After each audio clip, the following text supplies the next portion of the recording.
Welcome to the Positive Sports Podcast Year in Review Show 2018. Damn.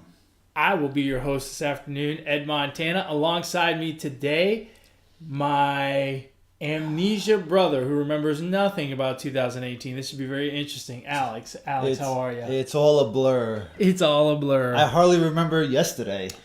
Look, by far, the best birth of 2018. I like where you're going. The Positive Sports Podcast. Absolutely. Born in February 2018. Wow. Almost a year old. And we've done 54 episodes. This is number 55. There's 52 weeks in a year. We started a month late. And somehow we got to 55. Probably because we do crazy shit like this. Yeah.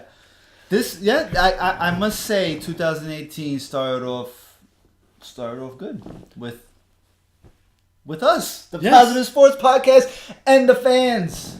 The fans of the Positive Sports Podcast right? That we've made. Without over the them, year, we would be nowhere. The negative. We'd be talking to ourselves. If you want to get a hold of the show, you can reach the show via email at positivesports10@gmail.com. Positivesports10@gmail.com.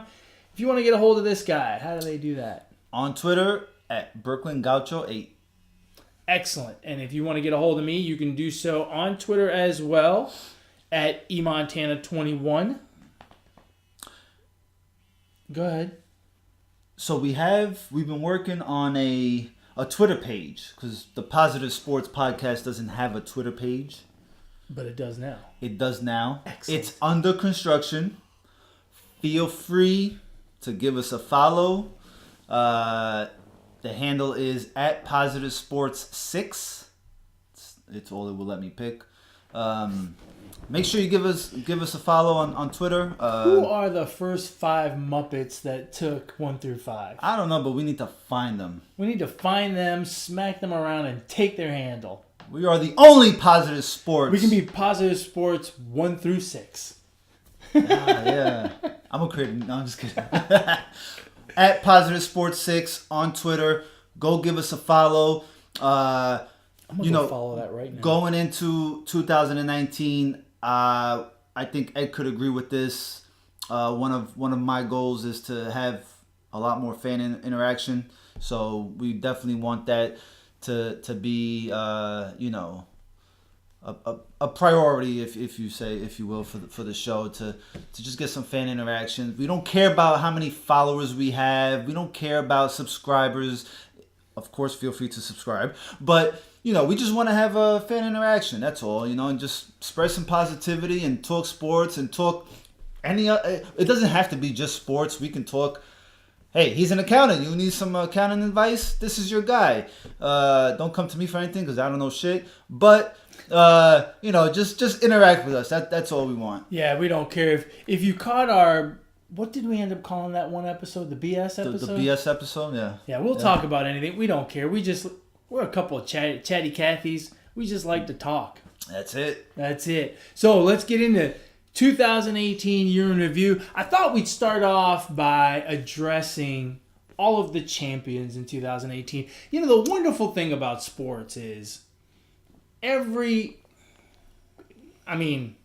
you're really into sports, like if you watch everything, there's a champion crowned every week, right? But in for those of us that have jobs and families and other commitments, and you follow a lot of sports like I do, there's a champion about, I want to say, almost once a month.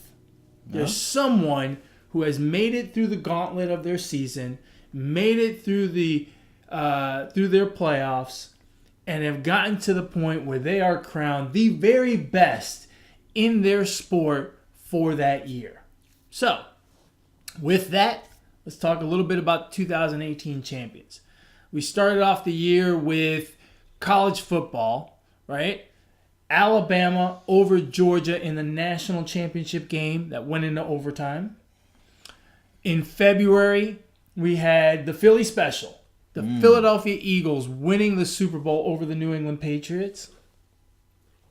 In March, maybe April, we had the Villanova Wildcats beating the Michigan Wolverines to win the NCAA Basketball Championship. In May, we had Real Madrid winning the UEFA Champions League. How many times? It was their 11th. Wasn't it like back to back to back? Their third in a row. Their 11th overall. I don't even remember who they beat. Doesn't matter. Doesn't matter. They're the champions. Second place doesn't count. That's right. In the famous words of Ricky Bobby, if you're not first, you're last. I'm sorry. Just kidding. And then we had hockey.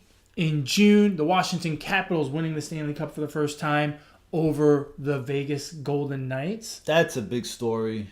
That's a huge story on both sides. Yeah. We had also in June we had the Golden State Warriors winning the NBA championship over the Cleveland Cavaliers. Third time in a row they met in the finals. Fourth time they met in the finals. Provided one of the funniest moments of the year. We'll talk about that as well. Let's see. Also in the summer you had France winning the World Cup of Soccer. That's right. In Russia. A fantastic month-long tournament. Actually, it's a 2-year tournament, but the final tournament is a month. I mean, we're 7 months in. You've won 7 months in, and we've had a major championship that I think, most of the U.S. follows every month. Yeah, it's fantastic. I think you may have skipped maybe 1 month. Beauty of sports. Jeez, okay. It's the beauty of sports. Keep going, sorry. Let's see. Let's fast forward a little bit more. Oh, hey. I don't remember who won the women's NCAA basketball championship. Okay, wasn't it South Carolina? Yes. Yeah, it was over Notre Dame. Because Notre Dame beat UConn in the semi. That was an excellent game. That was. You know what? Like, I don't watch women's basketball all year long, but I am all in on the Final Four. Yeah. Love the Final Four. Agree. Moving on. I can't think of anything really in September. Me neither. October, the Boston Red Sox won the World Series over the Los Angeles Dodgers. In the MLS, you had Atlanta United winning the MLS championship for 2018. What else? I'm running out of championships, I think. Can you think of anything? That might be it. I can't. I mean, there's more championships for sure. There's just... I'm not sure in what month this happened. October, maybe? Khabib McGregor? Fights that wasn't team, but it was... Right, but it was a humongous title fight. Khabib McGregor. You can also go back to the heavyweight championship earlier in the year. Daniel Cormier with Stipe Miocic. We had the light heavyweight just this last weekend, shrouded in controversy. John Jones versus Alexander Gustafsson. Amanda Nunes versus Chris Cyborg, which I mentioned in the previous podcast. I mean, you can talk about UFC. You can talk about champions all the time. I think that's it for November and December, right? Yeah, I can't think of anything else. So out of all those championship teams, there's so many of them. So let's go with teams. Which team stuck out the most to you, or who would you crown the best championship team of 2018? That's a hard one, man. That is really hard. That is really hard. Look, and maybe this is my own bias because I'm a baseball guy, but what the Red Sox did this year was incredible. And what made the Red Sox championship really special this year is they really had to run the gauntlet, right? They were dominant all year long. They won 112 games or whatever. They won more than the usual. They were the winningest team throughout the season. They had the best record in baseball. They had to face not one, but two teams that had won 100 games themselves in the playoffs. They beat them. They beat them rather convincingly. They faced a team that had been to the World Series the year before, and they beat them relatively convincingly. And the way they did it, they kind of not broke the rules, but they brought David Price back on 2 days rest to start. They took their best pitcher, Chris Sale, to close out the championship game. That's right. They really they thought outside the box, and Alex Cora seemed to push all the right buttons. As far as dominance goes, it's hard to argue with them. Yeah, I mean, because when you look at it, right, baseball is such a long season, so many games, and they just dominated since spring training. And I mean, I would like to go a different way, but it's hard to argue against them being the best championship team. More complete, more... If you're going to argue dominance, there's two other teams that you could put in that category as well, Alabama and the Golden State Warriors, right? See, I was thinking more France with the World Cup, because they really, in my famous words, head and shoulders above the rest. They had a fantastic tournament. Yeah. They weren't dominant in qualifying, but that's a long process. Yeah, they had a fantastic tournament. Alabama had a great season, and then what they did. You know what's crazy is that next year, for our review, we may be talking about Alabama again. That's true. Fuck, and the Eagles. Yeah. Then you got the Warriors. They were dominant in basketball. They just had an unbelievable year. Man, it's tough, man. Tough. Shout out to all those teams, man, because really it's kind of hard. I thought this would be easier, narrowing down the best team, but it's so many different elements, right? Yeah. To all these teams having won and how they won is pretty impressive. Yeah, it's and this is kind of the neat thing about doing the year in review is, to talk about these champions and to think back about what they accomplished. I played team sports all throughout as a kid. I've been a huge sports fan all my life, and it's amazing when you think about. Obviously, it takes a lot of talent. But there's other things that go into a team just gelling and being able to win at the highest level. Yeah. Look, the guys the Red Sox beat in the World Series, that's a damn good baseball team, right? The team Alabama beat in the championship game, that's a damn good football team. But there's something a little bit different about Alabama. There's something a little bit different about the Red Sox this year. A little bit different about the Warriors, about France, about all these teams that we're mentioning. Yeah. That they came together for this common goal, and they were just better than everyone else. It's fascinating to watch. I love it.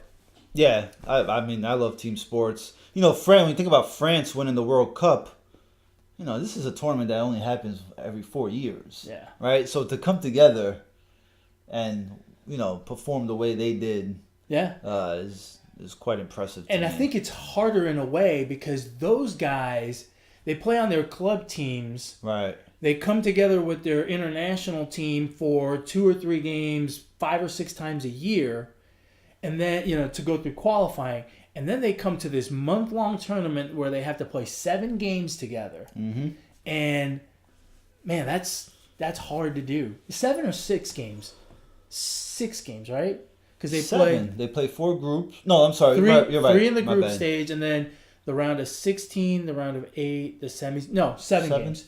So to have to gel the styles and the way you want to play the game for 7 games over the course of a month. It's incredible. Sports is, we talk about business and whatnot. Sports is the best example of life, in my opinion, because it requires that team effort that it takes something special to be the very best. And man, these teams did it this year. It was fantastic.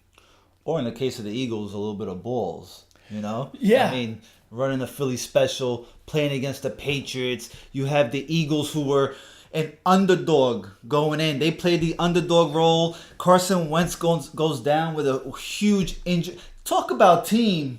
Geez, now that I start to think about it, Carson Wentz, your starting quarterback, who who was probably going to win MVP. Yeah. If he doesn't go down for the rest of the season. Nick Foles comes in and plays, MVP style football. You have the Eagles had numerous of injuries all throughout, and it was next man up for them. And they just went into the playoffs with, a we can win mentality. Yep. You know what I'm saying? Like, Nick Foles wasn't bigger than the team. It was everybody. It was the coach. It was having a little bit of balls and, running trick plays. Yeah. They went into the Super Bowl with a shootout. Yeah. With the Patriots. Against one of the greatest. Against one of the greatest. And I'll tell you this about the Eagles. I generally am not a fan of trick plays because I feel like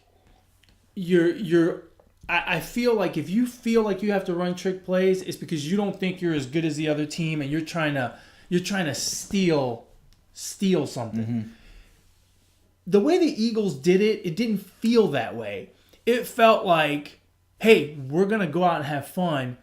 This is how we play. Yeah. We're as good as you are. Right. And not only are we as good as you are doing the normal X's and O's, we're better than you because we can do the non-traditional X's and O's too. I never felt like they ran like that Philly special. I didn't feel like they ran that play because they're like, ooh, we got to get a touchdown like here. We got to be sneaky, because Big Brother is going to kick our ass. I never got that feeling from them. The feeling I got from them is we can play with you. We can play regular X's and O's and beat you, and we can play funny X's and O's and beat you. And that's what they did. And I said this when we did the podcast originally. I believe this was podcast number 1. Nobody, in my opinion, in football last year, and no one of the people that we're going to talk about now embodied next man up like Philadelphia did last year. They were the epitome of next man up. You hear people talk next man up all the time. No one lived it and did it like the Eagles did. No one. As we're talking about this, it's so hard to, and we're not doing it, but it's so hard to rank best championship team because, baseball, it's 162 games. Football, it's 16 games. It's just a different sport. So, I think we can agree, shout out to all these championship teams. They all do it on a different level. And they, God, like the Eagles, like really... It's a complete team effort. And, God, they're doing it again. They might do it again. They might very well do it again. That's crazy. Speaking of next man up, one of the best examples of next man up that we got was in the national championship game with Alabama, where they were struggling against Georgia. Georgia team. And Nick Saban made a gutsy call. Yeah. Switching to a freshman quarterback, Tua T. I can't say his name. Fair enough. And that kid came in and just lit it up. It ended up being the right call. Oh, absolutely. Not only for that game, but going forward. Yeah. Right? And then during the regular season now coming forward, Jalen Hurts does the same thing in reverse, right? Tua gets hurt. They're not playing great in the SEC championship game. And who, ironically, against Georgia again. And who comes in to save the day? Jalen Hurts, the guy who was subbed out in the national championship game. So, I guess Nick Saban is teaching next man up at Alabama. Yeah. Pretty darn good. Yeah. He does a lot of things good. Yeah. I guess he's doing that good as well. Yeah, that's pretty cool, man. Yeah. Funny moments from the year. When we talk about championships, to me, the gift that keeps on giving. Mm-hmm. Like, I still see memes about this. In the NBA Finals, in Game 1. Was it Game 1? I think it was Game 1. It was Game 1. Yeah, it was Game 1. J.R. Smith grabs an offensive rebound with the game tied, thinking that the Cavs are ahead, and tries to run out the clock. This happened in April or May. June. And for it to be so fresh on December 31st, and for you to be a meme still, I mean, you did your job, J.R. Smith. You did your job. It's but that just goes to show you, right? The winning a championship is not easy. You're playing against the very best. You're playing against the 1% of 1%. And here you are.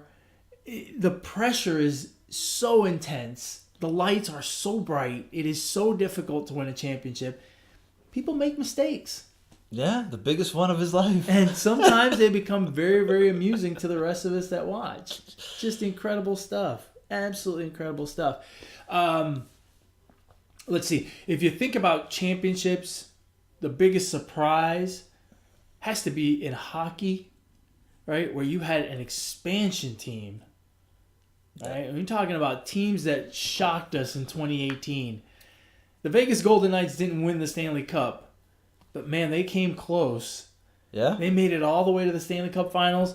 And, in hockey, just like in other sports, when you have an expansion team, you have an expansion draft, and teams are allowed to protect a certain number of players. And the ones that they leave unprotected. You get their leftovers. Yeah, the ones that you leave unprotected are essentially the leftovers, essentially the guys that you don't think are that good. And the Golden Knights made a great hockey team out of it.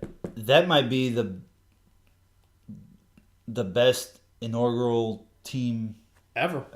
Oh yeah, right. I mean, to reach the finals like that, and aside from like the original Stanley Cup champion. Yeah, right. Because they were all new, right, or in any sport for that matter. Or in any sport, right? But yeah, it's just amazing that they came together, especially with what happened in Vegas that year, right? A couple months before, I think. In the beginning of the season, right? Because it was in October. Somewhere in the middle. No, it was in October. Right. In the beginning of the season. It was? Okay. Yeah, I mean, so that was, that was great for Vegas, having a team go that far and kind of lift their spirits in a way. You know what I mean? So that was pretty neat to see. And my understanding is Vegas has really kind of caught the hockey bug. Have they? Yeah, it's hockey is doing well in Vegas. They're doing well again this season. Not quite as good as last season, but they're doing good. They're probably going to make the playoffs. We'll see what happens.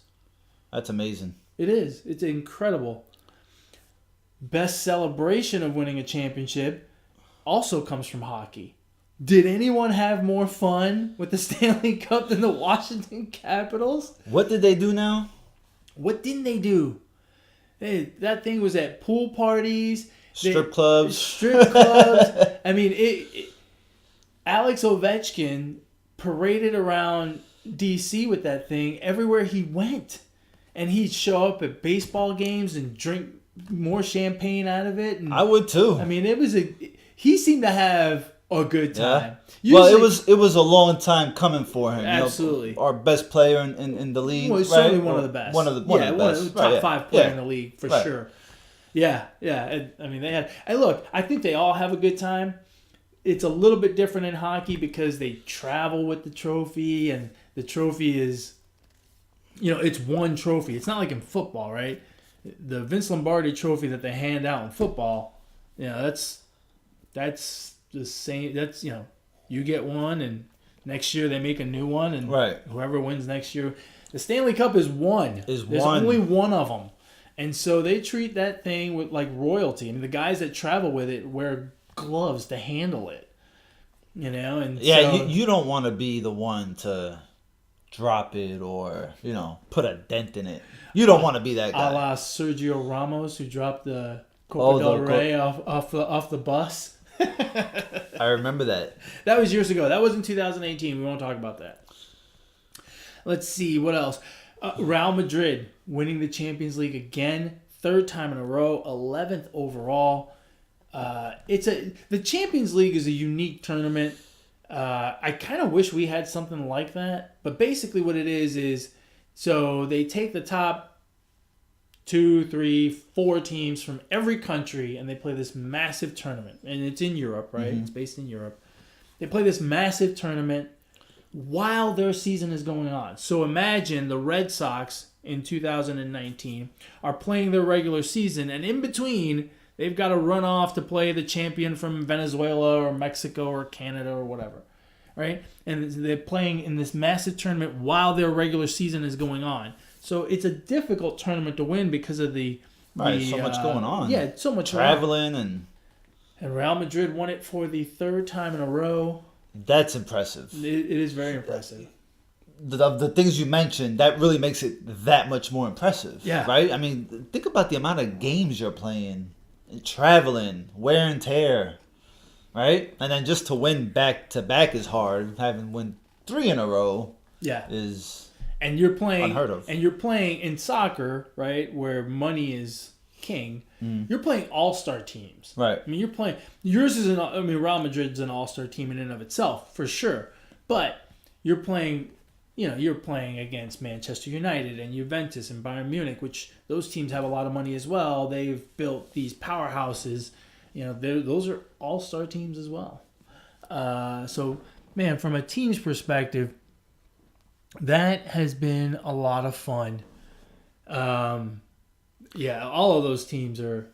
I mean, it brings back great memories. I'm really glad we're doing this because, I kind of forgot about some. Yeah, you forget. It's so much going on. It's so much going on, and it's such good sports.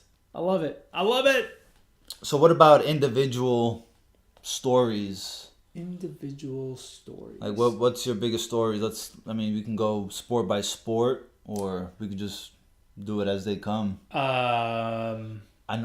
If we start with baseball, I think I know which one yours is.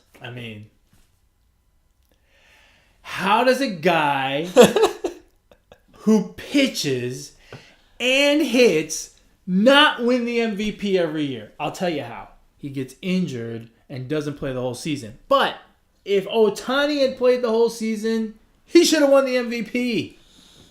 That's a big story. It's I think going forward for baseball, right?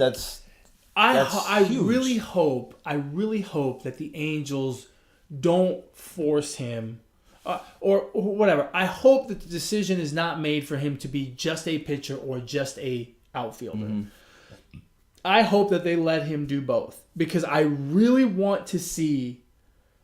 I want to see if one guy can do it. I want to see if one guy can get 400 plate appearances and 25 starts. I want to see it happen. I want to see it. That would be pretty cool. I mean, think about it. And if he's a decent hitter with 400 plate appearances and he's a decent pitcher with 25 starts, how does he not win MVP? It's to me, it is. There's no discussion. There's no MVP race the year he does that. There's none. I don't care. I don't care what Mookie Betts does.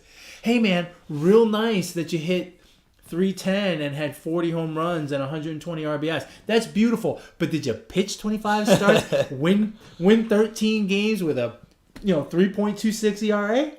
No. I think Ohtani's debut is probably one of the most intriguing stories of the year. Yeah, individually in baseball, it's the story of the year. Definitely. So, for sure. Let's see. Basketball. Well, J.R. Smith wins again. No, we got to get off poor J.R. Smith. Let's see.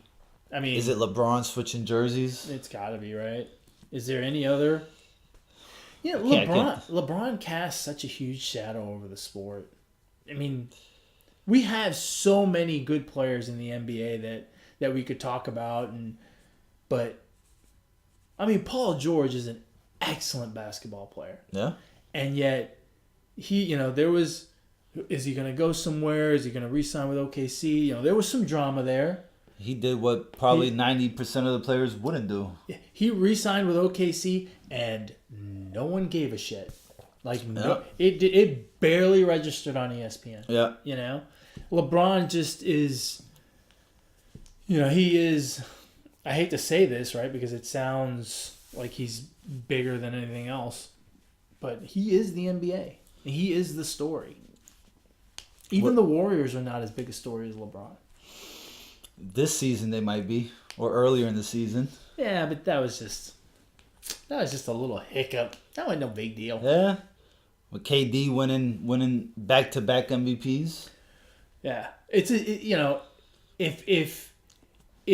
he wasn't playing at the same time as LeBron James, we would talk about Kevin Durant the way we talk about LeBron James. I mean, we would compare him to Michael Jordan.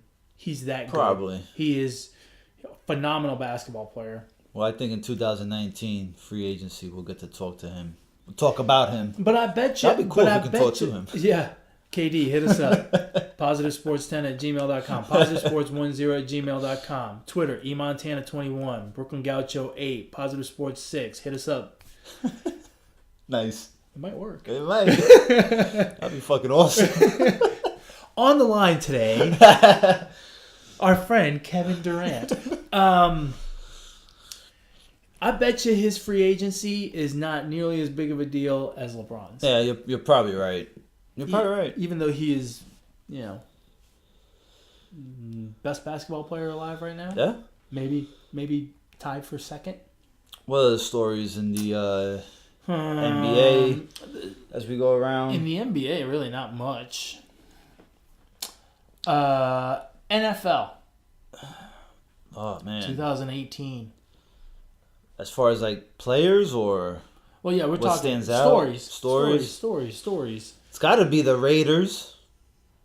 Raiders? Yeah, Raiders getting ready to move to Vegas and then they get rid of their players. The Raiders? The Raiders. Dude, yeah. Have you watched what's going on in New Orleans? Did you happen to notice that big hubbub about some guy breaking some record? He's thrown for so many yards that the football's gone around the earth 6 times or something. Have you heard of that guy? Well, the Raiders stuck out. Just getting rid of their best player. That's a big story. It is a big story, but to me, Drew Brees. Oh, yeah. I mean, that's... But I already knew that, so, I already said that. Drew Brees. Fantastic story. That breaking guy's still left doing and right. the thing. 39 years old. He broke the passing record and the touchdown record. I believe so. In back-to-back weeks. Yeah, because it wasn't on a bye week. That's amazing. It is. 39 years old, and he is still slinging. 39 years old and undersized, remember? Right, that's right. The story with him coming out of college was that he was too small. Too little. He's 5'10". He really is little. He was doing the damn thing in San Diego, and the Chargers got a chance to get their hands on Phillip Rivers, and they said, "Oh yeah, he's still undersized. We don't really want him." Yeah. And New Orleans said, "Well, we ain't got a quarterback. We'll take him." Yeah. And look what's happened since. How's that turned out? Isn't that incredible? That is absolutely incredible. Again, the beauty of sports, right? You get a chance to redeem yourself, and I mean, really make history. Yeah, I mean, has anyone done a better job of? And what's cool about Drew Brees also?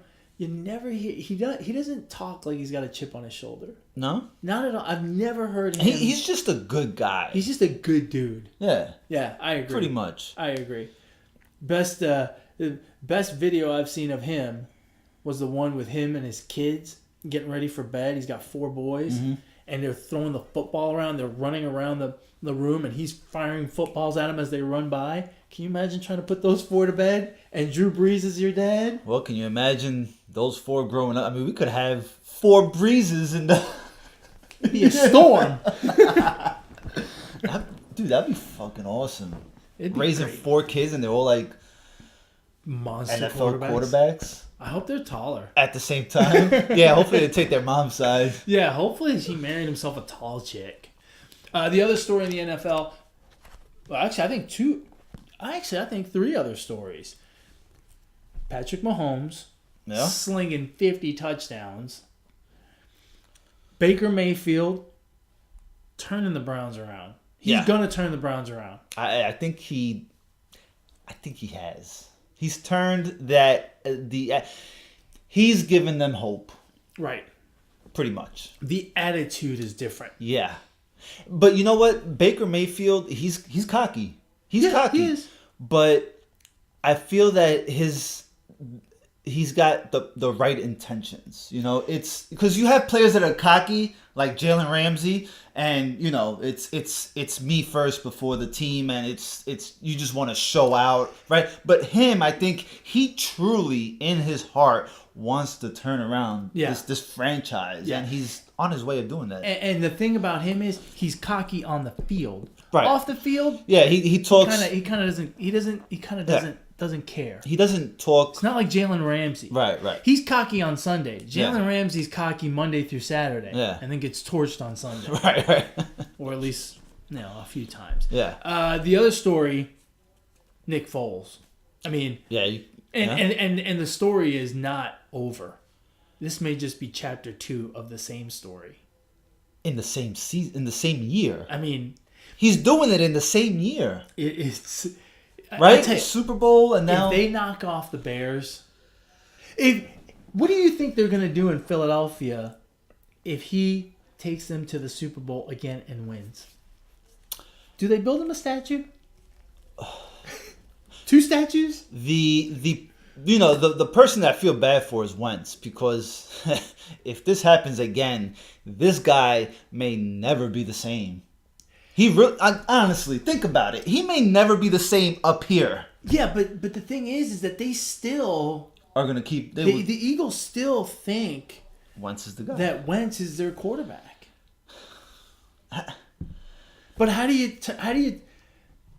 Yeah. Can you imagine? Can you imagine if they decide to keep them both and they go, look, Carson, just get us through week 12, bro. we'll chunk you a few 15 million extra. Yeah. Just play. Look, you can play your contract for 75% of the season. I would. Why not? Final 25% of the season, we're gonna put this Nick Foles character in. I would do it. And you know what? You know what's also kind of cool about this whole story? Longer career. Yeah. You know what's cool about this story is I think Carson Wentz and Nick Foles have handled it excellent. Both of them. Like Carson Wentz is still, and maybe it's easier for him because he got his job back, so to speak. Like he was never not the starter, right? As soon as he was healthy, he started.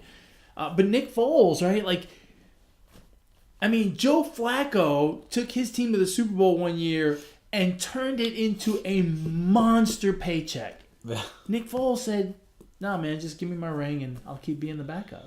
That's kind of amazing in today's game. In fact, the Eagles coach was more irritated and irritable about the situation than the 2 guys in the situation. Well, I'll tell you what. Even if Foles doesn't win a Super Bowl, but let's say he wins the first playoff game or even takes him to the championship game, he's going to get paid next year. So someone is going to throw him.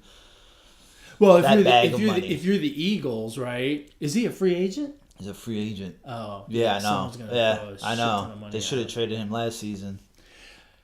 Yeah. Well, no, because then they wouldn't have won. They'd be running around with some Muppet. Where would they be without Nick Foles? All right, now, doesn't that decision, in hindsight, doesn't that look like such a good decision now? The best one. The best decision of 2018 was keeping Nick Foles around. Let's see. What else can we talk about 2018? So those 2 weren't fighting, but the fight of 2018 was probably Khabib and McGregor. Well, was it Khabib versus McGregor? Or was it Khabib versus everyone afterwards? It was everything. It was the press conference. It was the fight itself. It was the fight after. It was it was what fighting in the UFC is. It's just trash talking and bantering, and it was it was great. It was such a show. And it was, the good thing about that is, look, at the end of the day, sports is entertainment. But, of course, we want to see it at the highest level. Right. And the problem that we've always had with boxing is we never get the fight we want because these promoters are always messing around and stuff, right? We get them years later. Or we get them 5 years too late. Right. This was a fight between 2 extremely skilled men. 2 very dangerous men. And we got all of the entertainment, the trash talking, the pomp and circumstance, And then we got the quality fight. And then we got the drama afterwards. I mean, really, it was more than you could ever want in a fight. And really, if you think about this whole... And the drama is such that it's still not resolved. They still don't know what they're going to do as far as doling out suspensions to Khabib and McGregor. The state of Nevada hasn't figured it out yet. That's when you know the drama was good, when it's 2 months later and we still haven't figured it out. And it was real. I think that was real. I mean, yeah. Look, I think it went far. I think some of McGregor's antics, let's call them, are manufactured to sell a fight. Right. But not this one. And I'll tell you why.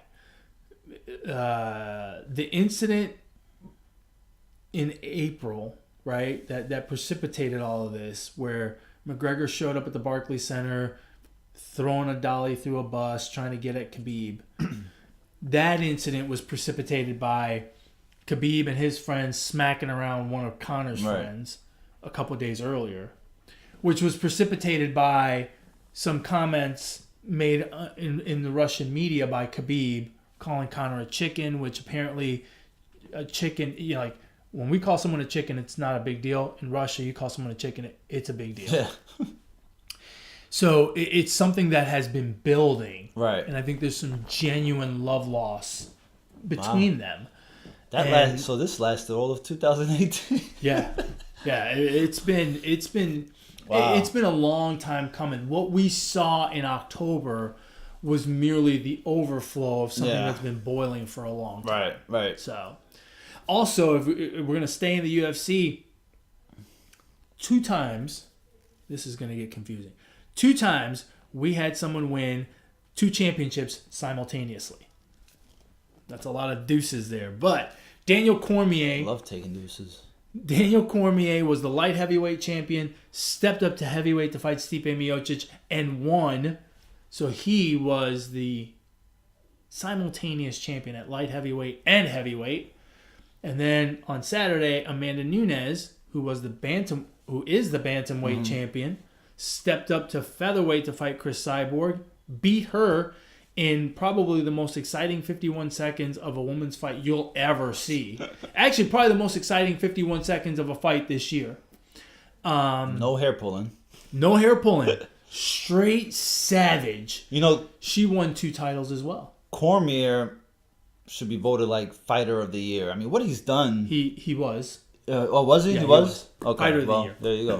What did I say? Yeah, fighter. Fighter of the year. I mean, he won the light heavyweight championship, or he defended the light heavyweight championship early in the year, stepped up to heavyweight, won that championship, defended the heavyweight championship. That's amazing. I mean, he had a great year. Yeah. And man, he's a class act, good dude. Just a good dude, and hats off to him. He says he's going to retire in March of 2019 when he turns 40. I don't know. I think he's got a lot left in the tank, and there's a lot of fights out there for him. Now that John Jones won. And a lot of money to be made. That's right. You can't make this money forever, bro. That's right. You retire when you're 42. When you can't make that money anymore. That's right. What other good stories can we talk about? Man, there's so many. The Olympics. And the story of the Olympics, for me, curling. It was so much fun to watch. The U.S. You talking about dumbbells? No. I'm talking about sliding stones and sweeping. And that's the best sport in the Olympics, by far. It was so much fun. And the U.S. men, which, for those of you that don't watch curling, just pulled off a miraculous comeback to win the gold medal.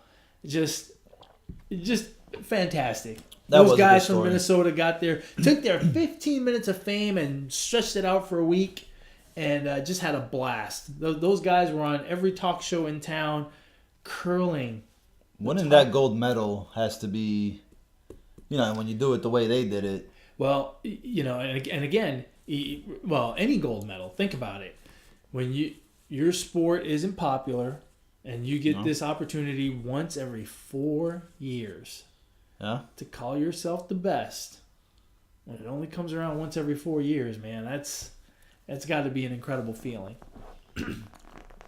Yeah, I don't remember much else about the Olympics. The other star of the Olympics was Chloe Kim.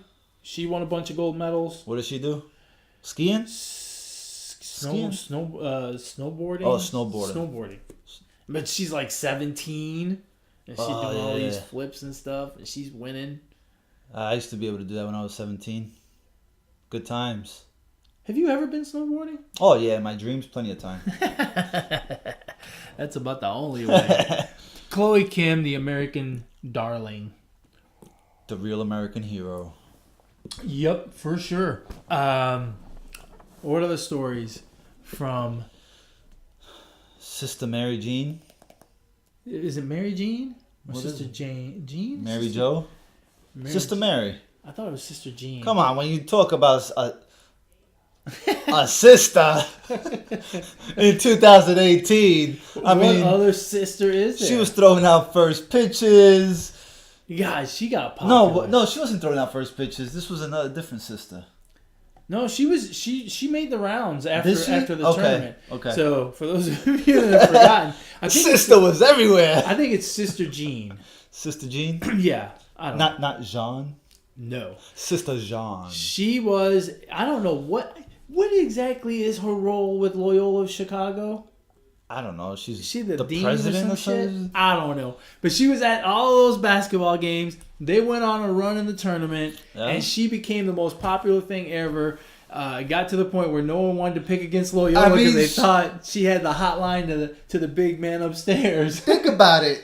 She was the story of the tournament. I mean, she was top 2 story of the tournament. You know CBS does that little one shining moment after the final game. She was every shining moment. She was in the freaking shining moment. She didn't make one basket, but she was in the shining moment. Yo, you can argue she was the story of that tournament. Well, the other story is for the first time ever, a 16 seed beat a 1 seed in the NCAA basketball tournament. UMBC GDYN. ABCD. I mean, what does that 1, stand 2, for? 3. Hey, $5 you don't know what their nickname is. It's fuck, I don't know. The Warriors? The Knights? Honestly, if you get it right, I don't know. You don't know? I don't know either. The UMBC. University of Maryland, Baltimore County, right? Yeah, sure. I'll go with that. UMBC. What is it? I don't... The nickname? Yeah. I don't know. Look it up real quick. the Blue Waffles? You thought I was kidding? I don't know.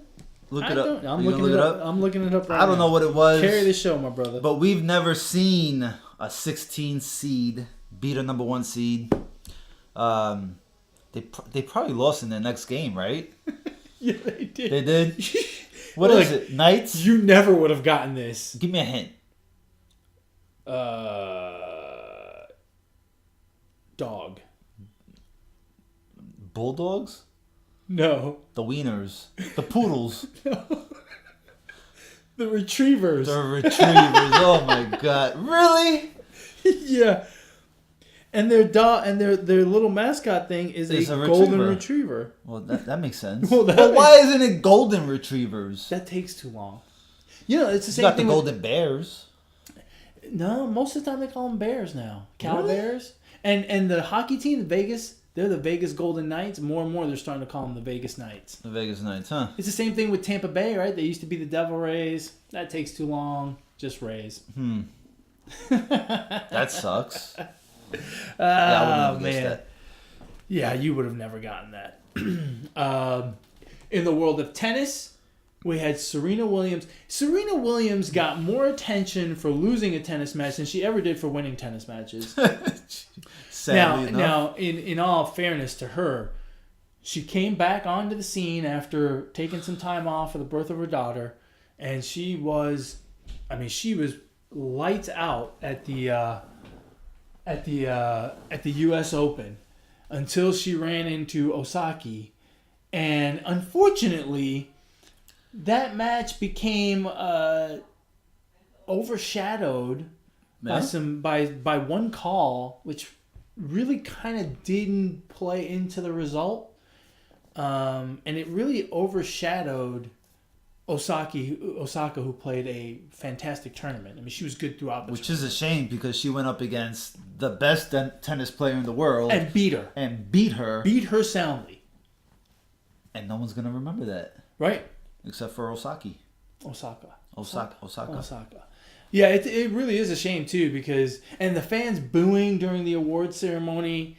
And this chick's like, look, man, I just won a tennis match. It's not my fault the referee called something that really didn't, like you said, didn't have an effect on the result, right? Well, the call ended up not really having an effect on the result.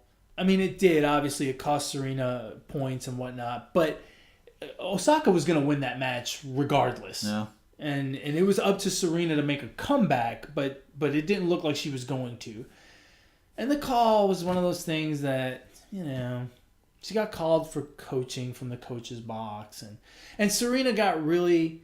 I think Serena made it worse than it actually was. Mm-hmm. If she'd have just taken the warning and gone on about her business, I don't think it would have been that big of a deal. But she decided... I mean, apparently she thought it questioned her dignity or whatever. And she just got all kinds of fired up about it. And it turned out to be a little more personal.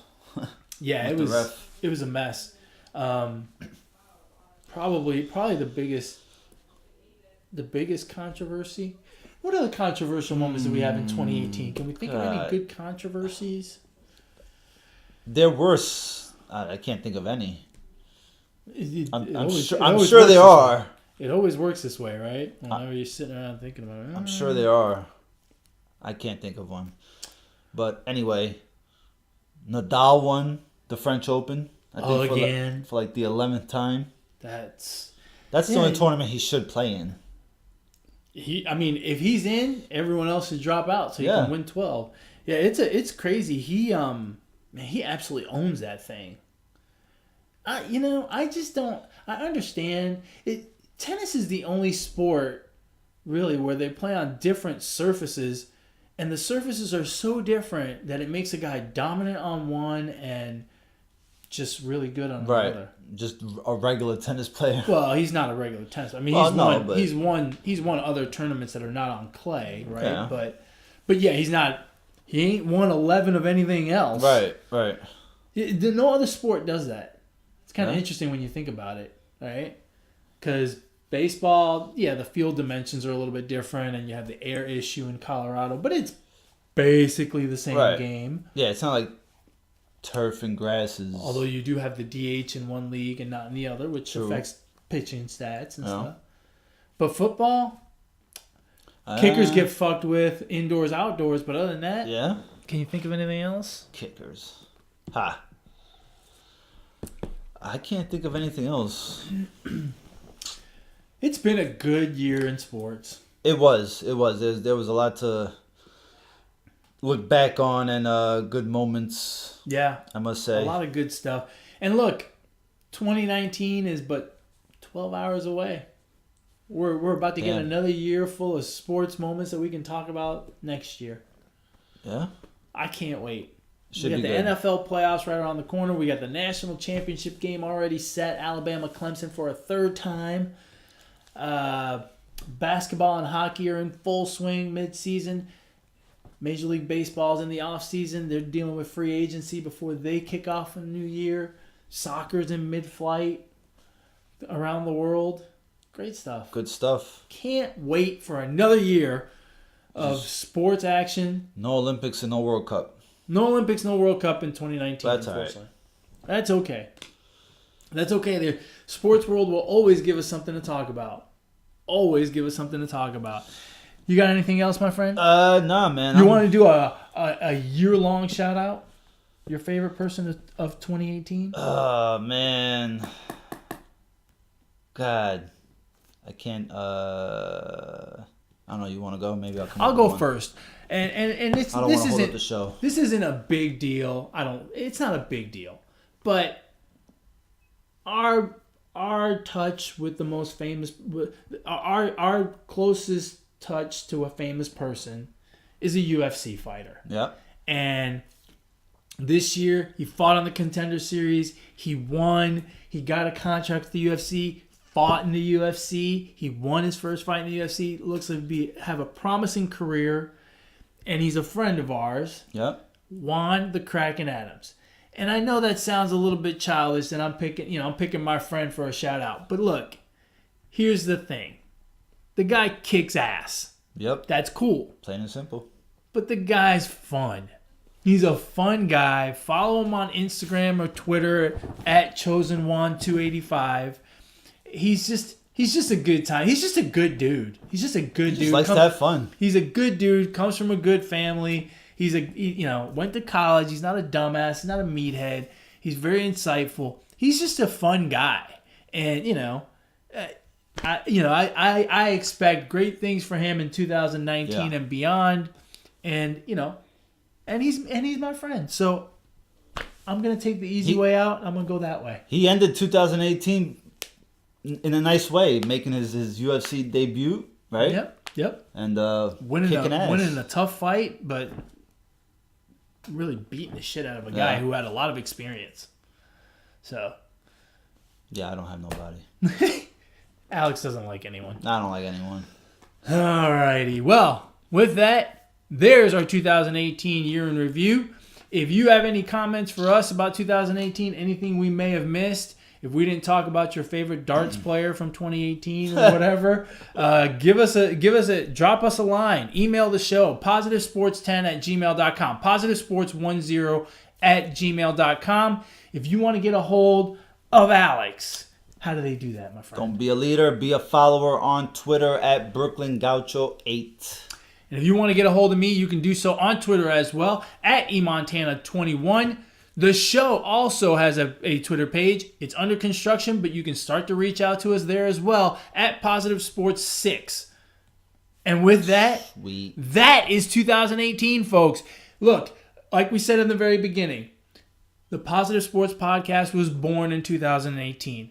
And we have been so blessed to have so many of our friends and family and new connections and people that we've met through this podcast, fans of the show, fans of us, some haters of us too. It's been a great ride. Haters are welcome too. We can't wait to give you more content, have more chats with you, and continue to have fun talking sports and talking about the positive side of life in 2019. My brother, thank you so much for being a part of this show. Man. It has been a blast. I know it sounds like I'm signing off forever, but I'm not. I'm just signing off till next week. Next year.